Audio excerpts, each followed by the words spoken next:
I'm a big believer that we should be adapting to our environment.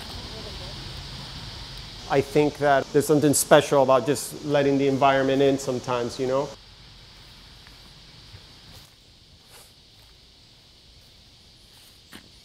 I remember walking out and looking at the yard and just realizing like, oh my God, the land is calling for this linear design. And I was extremely taken with container structures.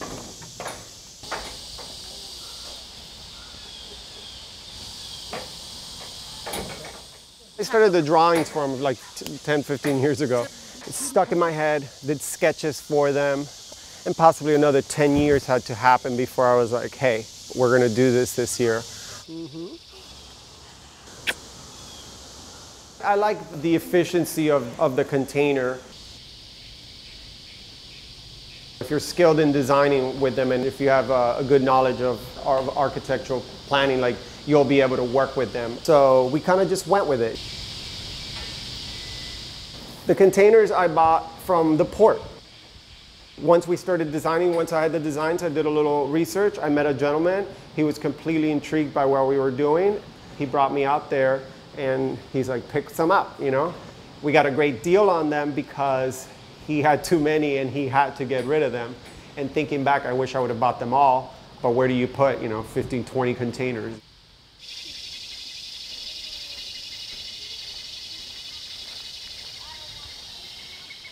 Bringing them into this space was a difficult task because we didn't want to bother the environment, so no trees were removed. So the installation and delivery was kind of a logistic nightmare. The site is definitely going to predict a lot of the logistics of that delivery. Ideally, you want to stay away from having to use a crane, but that creates challenges on like, okay, so if you're not going to use a crane, how are you going to deliver? Again, because I didn't want to remove trees, so that becomes a bit of a challenge.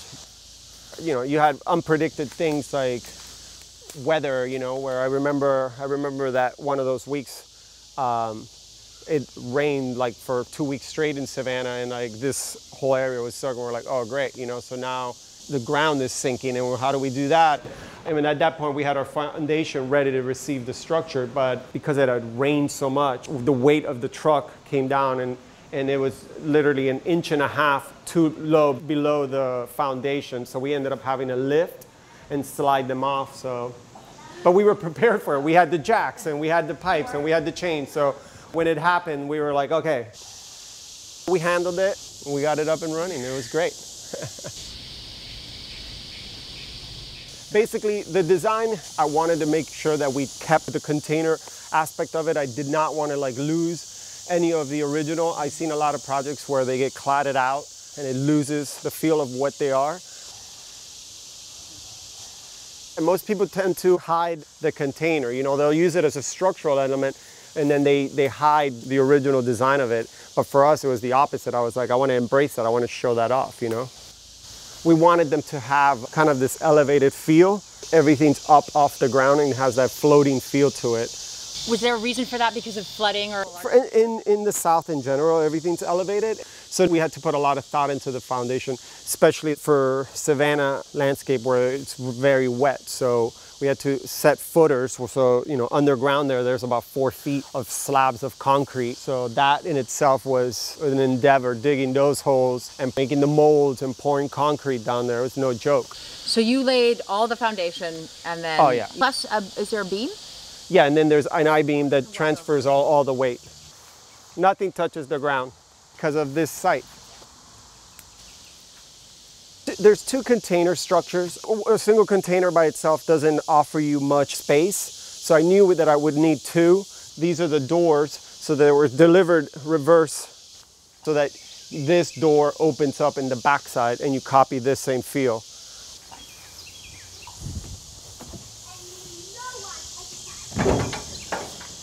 It's really important for me for the designs to function.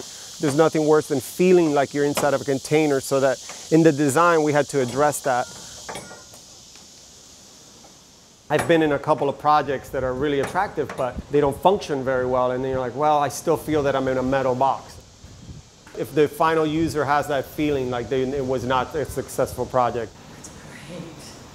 so light in here. That was the whole point. We wanted for it to feel like you were at a regular home. The idea is that when you were in here, you forgot where you were. You know, are we in Savannah or are we in Brazil? You know, like I wanted it to have that feel.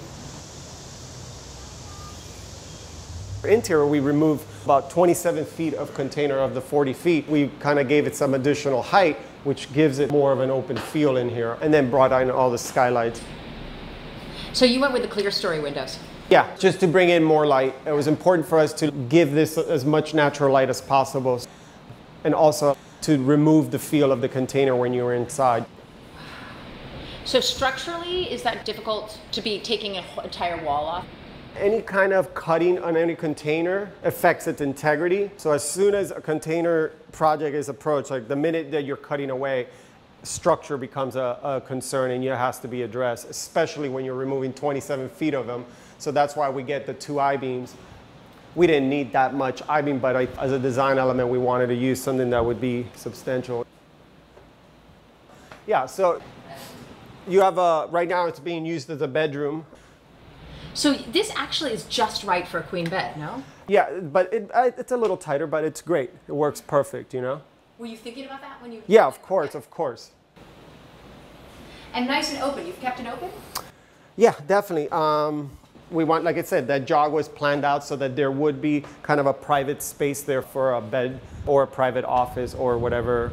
But no door? We didn't put doors. We didn't feel the need for them. So from the bedroom, you have the bathroom. And it's, you know, it's a pretty decent sized bathroom. So everything's kind of square. I mean, it sort of fits the angles of what's there. Yeah, we kind of adapted with the containers themselves. So how was it then? So you had to add a center. You split them. How far are they apart? They go off 8 feet from each other.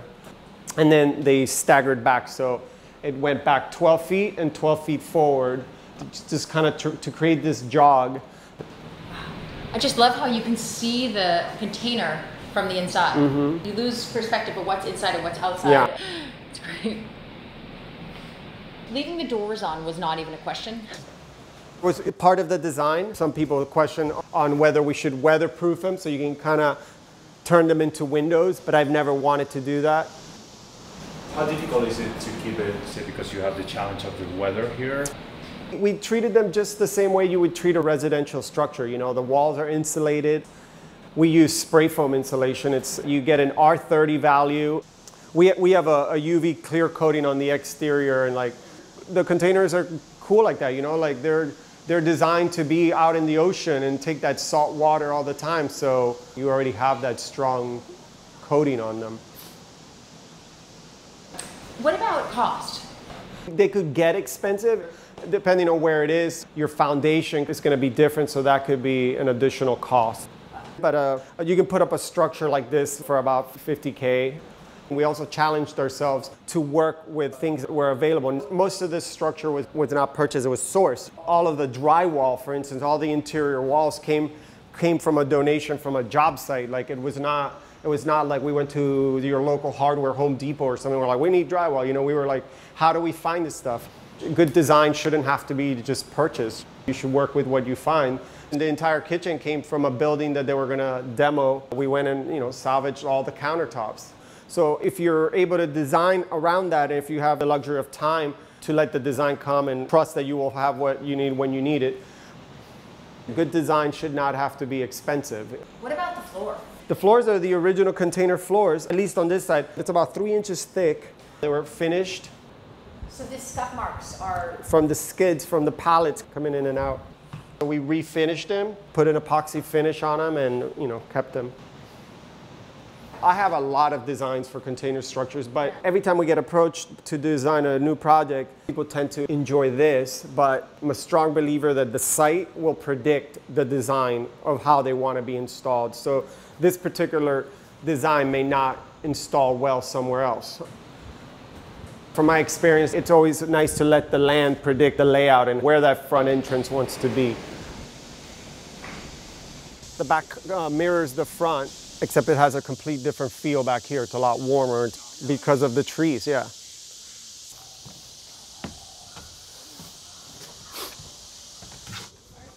there's a big myth that containers are, it's cheap and anybody could do it. I do know that anybody could do it. You know, like our studio creates plants that are almost do-it-yourself plants.